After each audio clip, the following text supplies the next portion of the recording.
दोस्तों, देश की सुरक्षा विभाग के मुख्य बिपिन रावत, जिन्होंने देश की सेवा में अपनी महत्वपूर्ण भूमिका निभाई, और 8 दिसंबर 2021 को बिपिन रावत का हेलीकॉप्टर क्रैश होने की वजह से निधन हो गया। हेलीकॉप्टर में बिपिन रावत की पत्नी समेत कई और अधिकारी भी सफर कर रहे थे। दोस्तों, आज के इस वीडियो में हम आपको बिपिन रावत के जीवन के बारे में संपूर्ण जानकारी देने वाले हैं, इसीलिए इस वीडियो को एंड तक जरूर देखें।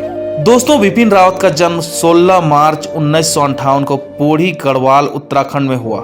बिपिन रावत के पिता का नाम जनरल लक्ष्मण सिंह रावत था। बिपिन रावत के पिताजी जनरल लक्ष्मण सिंह रावत भारतीय सेना में लेफ्टिनेंट जनरल रह चुके थे। बिपिन रावत, जिनकी पढ़ाई देहरादून और शिमला में पूरी हुई थी। दोस्तों, बिपिन रावत जो भारत के रक्षा प्रमुख रह चुके हैं।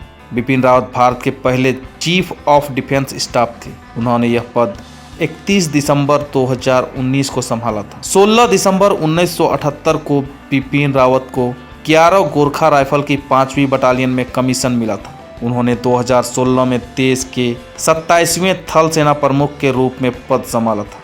दोस्तों, बिपिन रावत, जिनको कई प्रकार के पुरस्कार से भी नवाजा गया, परम विशिष्ट सेवा मंडल और उत्तम सेवा मेडल के सहित और भी कई सम्मान बिपिन रावत जी को दिए गए। बिपिन रावत की शुरुआती पढ़ाई पूरी होने के पश्चात Bipin Rawat Indian military academy Dehradun चले गए थे। वहां पर बिपिन रावत को स्वॉर्ड ऑफ ऑनर का सम्मान मिला। इस सम्मान के पश्चात उच्च डिफेंस की पढ़ाई के लिए बिपिन रावत जी अमेरिका गए थे। Bipin Rawat पुच्ची fans service staff college से ग्रेजुएशन प्राप्त करके अपने कमांड नॉलेज को बढ़ाने के लिए हायर कमांड कोर्ट की डिग्री हासिल की। दोस्तों, अमेरिका से पढ़ाई करने के पश्चात 16 दिसंबर 1978 को सेना के ऐतिहासिक 11 गोरखा राइफल में बिपिन रावत जी को शामिल किया गया। सबसे पहली पोस्टिंग बिपिन रावत की मिजोरम में हुई थी। उन्होंने यहाँ पर बटालियन का नेतृत्व प्रारंभ किया। पोस्टिंग के पश्चात बिपिन रावत का कार्य सर्वश्रेष्ठ रहा और इस दौरान उनकी बटालियन को उत्तर पूर्व की सर्वश्रेष्ठ बटालियन के रूप में चुना गया। इस बटालियन में रहते हुए उन्होंने डिफेंस और आक्रामक नीतियों को सुचारू रूप से बनाया। दोस्तों, बिपिन रावत जी को डिफेंस और आक्रामक नीतियां बनाने का बेहतरीन अनुभव यहीं से उन्हें मिला था। बिपिन रावत जी ने आर्मी में काम करते हुए बटालियन के लिए भी काम किया और जगह जगह पर सुरक्षा नीति और युद्ध नीति का अनुभव हासिल किया। बिपिन रावत जी ने कश्मीर घाटी में कई ऑपरेशन को सफलतापूर्वक पूरा किया था। यहां से उनको कश्मीर के सुरक्षा ढांचा को समझने का मौका मिला। दोस्तों, इसके अलावा भी बिपिन रावत, जिन्होंने आर्मी में कई अलग अलग ऑपरेशन में महत्वपूर्ण भूमिका निभाई थी और अलग अलग विभागों के लिए भी कार्य किया। सेना के पद पर आने से पहले जनरल बिपिन रावत ने मुख्य रूप से दक्षिणी कमान के कमांडर और थल सेना अध्यक्ष का पदभार भी संभाला था। इसके अलावा बिपिन रावत जी को कांगो में मल्टीनेशनल ब्रिगेड की कमान संभालने की जिम्मेदारी सौंपी गई। साथ ही साथ यूएन मिशन में सेक्रेटरी जनरल और फोर्स कमांडर जैसे बड़े पद पर भी पदभार संभालने का मौका मिला था। दोस्तों, बिपिन रावत के द्वारा अपने जीवन में कई ऐसे राष्ट्रीय सुरक्षा पर लेख लिखे गए जो आज विश्व भर में प्रकाशित किए जा चुके हैं और काफ़ी लोकप्रिय भी हैं।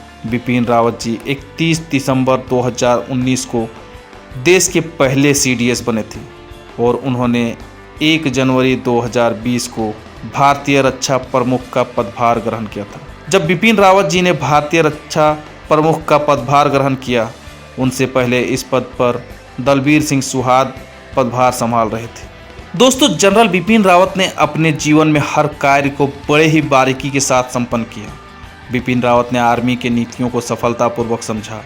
इसके अलावा बिपिन रावत ने अपने जीवन में आर्मी के लिए नीतियां निर्माण करने का कार्य भी किया था। गोरखा में रहते हुए उन्होंने आर्मी के अलग अलग डिपार्टमेंट के भीतर अलग अलग पद जैसे corps, GOC, southern command, IMA Dehradun, military operations director में लॉजिस्टिक स्टाफ ऑफिसर पर भी महत्वपूर्ण भूमिका निभाई थी। दोस्तों, भारत के रक्षा प्रमुख बिपिन रावत, जिनकी मृत्यु 8 दिसंबर 2021 को हुई, 63 वर्ष की उम्र में बिपिन रावत की मृत्यु हवाई दुर्घटना यानी कि हेलीकॉप्टर क्रैश होने की वजह से हो गई। इस दुर्घटना में बिपिन रावत की पत्नी और अन्य ऑफिसर भी शामिल। दोस्तों, इस तरह से भारत का वीर सपूत शहीद हो गया और इतिहास के पन्नों में हमेशा के लिए अमर हो गया। तो दोस्तों, ये थी भारत के पहले सीडीएस बिपिन रावत के जीवन से जुड़ी महत्वपूर्ण जानकारी। उम्मीद करता हूँ वीडियो आप लोगों को पसंद आया होगा। वीडियो अगर पसंद आया तो लाइक करें, शेयर करें और हमारे चैनल को सब्सक्राइब करके बेल आइकन ऑन कर लें।